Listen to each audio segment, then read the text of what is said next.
আমরা ২ সতিন একসাথেই প্রেগনেন্ট হয়েছিলাম মাত্র ২ মাস আগে-পিছে। অথচ আমি বাড়ির সব কাজ করেছি। আমাকে দিয়ে ঘর গোছানো, ঘর মোছা, রান্নাবান্নাসহ সব কাজ করানো হতো। তবে সবচেয়ে বেশি খারাপ লাগতো যখন সবার কাপড়-চোপড় ধুয়ে দিতাম। যেখানে প্রেগনেন্ট অবস্থায় মানুষ নিজের কাজই ঠিকমতো করতে পারে না, সেখানে আমাকে দিয়ে বাড়ির সবার কাপড়-চোপড় ধোয়ানো হতো। আমরা ২ সতিন কিন্তু একসাথেই প্রেগনেন্ট হয়েছিলাম, কিন্তু সব সুযোগ সুবিধা পেত আমার সতিন। আমার বিয়ে হয় ২০১৮ সালে। আমাদের বিয়েটি পারিবারিকভাবেই হয়েছিল। আমি অত্যন্ত মধ্যবিত্ত পরিবারের একটি মেয়ে। আমাদের কাছে আমার শ্বশুরবাড়ির তেমন কোনো চাওয়া পাওয়া ছিল না, কিন্তু আমার বাবা না চাইতেই অনেক কিছু দিয়েছিল আমার শ্বশুরবাড়িতে। আমার স্বামীরা ২ ভাই। আমার বিয়ের অনেক আগেই আমার ভাসুর বিয়ে করেছেন। আমার নিজের কোনো বোন নেই, শুধুমাত্র ৪ ভাই। আর আমি সবার থেকে ছোট ছিলাম। যাই হোক, আমার শ্বশুরবাড়িতে আমার একটা জা আছে, এটা শুনে আমি অনেক খুশি হয়ে গিয়েছিলাম। ভেবেছিলাম আমার তো কোনো বোন নেই, এবার জায়ের সাথেই ভালো বন্ধুত্ব করব।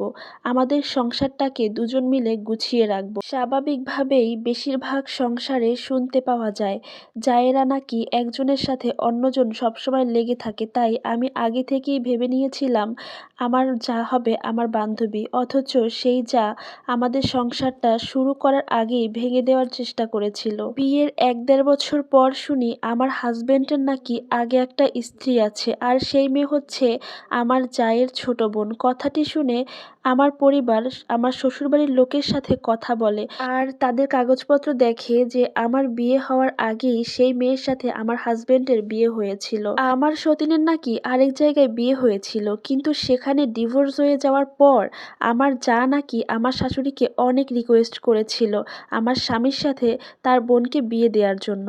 তারপর একটা সময় তাদের বিয়ে হয়েছিল। আমার স্বামীর আগের বিয়ের কথা যখন আমার পরিবারের সবাই জানলো, তখন আমার ভাইয়েরা বলতে লাগলো আমি যেন তাকে ডিভোর্স দিয়ে বাবার বাড়ি চলে আসি। এদিক থেকে আমার যাও বলতে লাগলো তুমি এখান থেকে চলে যাও, তুমি এখানে থেকে কি করবা বলো? তোমার হাজবেন্ড আগে থেকেই বিবাহিত, আর তুমিই হচ্ছ তার দ্বিতীয় স্ত্রী, সুতরাং তুমিই চলে যাও। সত্যি কথা বলতে একটা মেয়ে কখনোই ছেড়ে যাওয়ার জন্য বিয়ে করে না। আজকে যদি আমি চলে যাই, সমাজের সবাই ২ দিন পর আমাকেই কথা শোনাবে।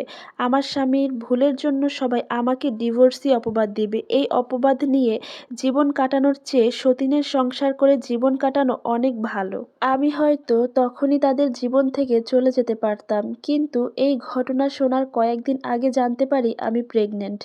আমি তো তাদের সুখের কথা ভেবে আমার সন্তানের জীবনটা নষ্ট করতে পারি না। আমি এখান থেকে চলে গেলে আমার বাবার বাড়ি থেকে আমাকে আবারও বিয়ে দেয়া হবে। তখন আমার সন্তানটি আসলে কার কাছে থাকবে? আমি চাই না কখনো সে তার বাবা এবং মায়ের আদর থেকে দূরে থাক। আমার ভাইয়ের বউদের কাছে আমার সন্তানকে বোঝা বানাতে চাই না। আমি চেয়েছি তাকে একটা সুন্দর জীবন দিব। আমি অবহেলায় থাকলেও আমার বাচ্চাটি যেন তার পিতৃ পরিচয় নিয়ে ভালোভাবেই জীবন কাটাতে পারে। তাই সবকিছু মেনে থেকে গেলাম এখানেই। এর ২ মাস পর শুনি আমার সতীনও নাকি প্রেগনেন্ট হয়েছে। এরপর থেকেই আমার জা আর আমার সতীন মিলে আমাকে অনেক কথা শোনাতো। ছোট ছোট বিষয়ে অনেক অপমান করত। তারা বলতো আমি নাকি আমার স্বামীর দ্বিতীয় বউ, আর আমার সতীন হচ্ছে বড় বউ, তাই সে শুধু আরাম করবে। আর যেহেতু তারা বড় বউ সংসারের, সেহেতু বাড়ির ছোট বউ হিসাবে বাড়ির সবগুলো কাজ আমাকেই করতে হবে। আর আমি যেহেতু জোর করে এখানে থেকে গেছি, তাই আমাকে তো সব কাজ করতেই হতো। আমি যতই প্রেগনেন্ট হই না কেন, আমার এই অবস্থায় আমার জা আর আমার সতীন আমাকে যে পরিমাণ কষ্ট দিছে সেটা আমি কখনোই ভুলবো না। আমার শাশুড়িও কখনো এসবের প্রতিবাদ করেনি। কথায় আছে না, সত্যি কখনো চাপা থাকে না। সত্যি কথা কিন্তু একদিন বের হয়েই গেছে। আমি আমার স্বামীর বড় বউ, আমার সতীন হচ্ছে আমার স্বামীর ছোট বউ। আমার জা আর সতীন মিলে আমার স্বামীকে ফাঁসানোর জন্য এই কাজটি করেছিল। আমার সতীন যেহেতু আগে থেকেই ডিভোর্সি ছিল, তাই আমার হাজবেন্ডকেও ডিভোর্সি বানানোর জন্য আমার সাথে আমার হাজবেন্ডের বিয়ে দিয়েছিল আমার জা। তারা ২ বোন প্ল্যান পরিকল্পনা করেই মূলত এই কাজ করেছিল। তারা ভেবেছিল আমাদের বিয়ের কয়েক মাস পর আমার হাজবেন্ডকে দিয়ে আমাকে ডিভোর্স করিয়ে তারপরে হচ্ছে তারা নতুন করে বিয়ে করবে। কিন্তু তারা যখন দেখল আমার হাসব্যান্ড আমাকে ভালোবেসে ফেলেছে, তখন তারা ২ বোন মিলে জোর করে আমার হাসব্যান্ডকে ফাঁসিয়ে তারপরে বিয়ে করিয়েছে। তারা ২ বোন চালাকি করে বিয়ের কাবিনের কাগজে বিয়ের তারিখটা উল্টাপাল্টা করে দিয়েছিল, যাতে সবার কাছে প্রমাণ হয় সে বড় বউ আর আমি ছোট বউ।